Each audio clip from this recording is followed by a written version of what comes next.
Hello, everyone. Thanks for listening to Wake Up, Look Up, a podcast where we connect events happening in real time to the gospel of Jesus Christ. I'm Zach Weihrauch. Today's episode does come with a mature content warning. So if you're listening in a public place or around children, you might want to hit pause and come back to this later. Because today we're talking about the sex trade. And we're asking the question, is this our problem? It's prompted by a short film I watched recently produced by the New York Times, which told the story of 4 women who work in the sex industry in Newport, Wales.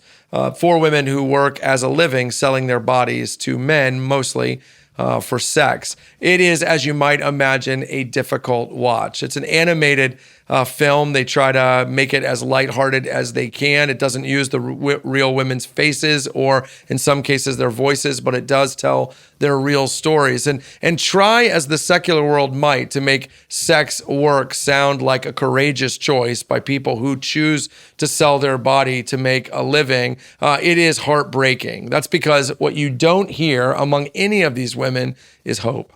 You don't hear happiness, you don't hear hope, you don't hear freedom. You hear women who have been victimized by their own choices, by the choices of other people, by circumstances. You hear 4 women longing for a better life. It is so hard to watch and hard to listen to that as a Christian, it makes you walk away asking, what should I do? What can I do to fix this problem? The sex industry is such an obvious indicator of the brokenness of our world. So I wanted to stop for a second on this podcast and ask, well, what can we do as Christians? I think there are 3 things.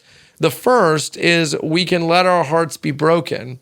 The sex industry is a horrific reality of our world. It does not set women free. It is not something that little children aspire to. It is a desperate choice by desperate people to find a way of escape. Oftentimes, desperate people who are at the mercy of violent subjugators who have drugged them into this world. I know the sex industry is rapidly moving away from the woman on the corner to now the woman on OnlyFans behind a camera, but the desperation hasn't gone away. Neither has the ugliness. The reality is that behind the sex industry are countless men and women living lives of despair. That must break our hearts. It should break our hearts. We should let it break our hearts. The second thing, though, is I want you to understand, as much as an indicator as it is of the brokenness of our world, it is as much an indicator of the brokenness in our own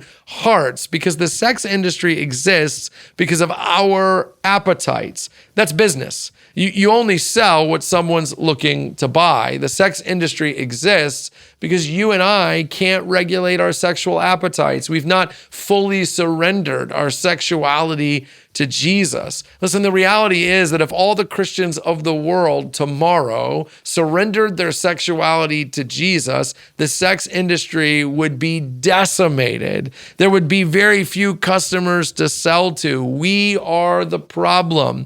And until we can own that, nothing is going to change. But if we can own that, if we will own that, if we will take seriously the understanding that somehow there's a connection between my sexual submission to Jesus and these women and the lives they live, then we'll begin to open up to the possibility that we can change the world. Your struggle with sexuality, mine, is not just vertical between us and God, it's horizontal. It's the damage we do to the men and women who are made in God's image. And then finally, there are things that we can do. The third thing I want you to hear is that there's a number of ways to get involved. Here at Christ Community Chapel, we work with a lot of ministries that are rescuing women out of this industry, helping them reacclimate. If you're a business owner, consider hiring people with a criminal record. One of these women said the reason she stays in the sex industry is because she can't get anyone to hire her in any other form of work because she has a criminal background. There are so many ways to participate in redemption, to believe that God can and will call people out of this industry and into his kingdom, into lives of meaning and purpose and purity. As Christians, we should be leading the charge on that. This problem exists because of us. So it's not just a question of can we change it? We must change it. We should change it. And that work begins today.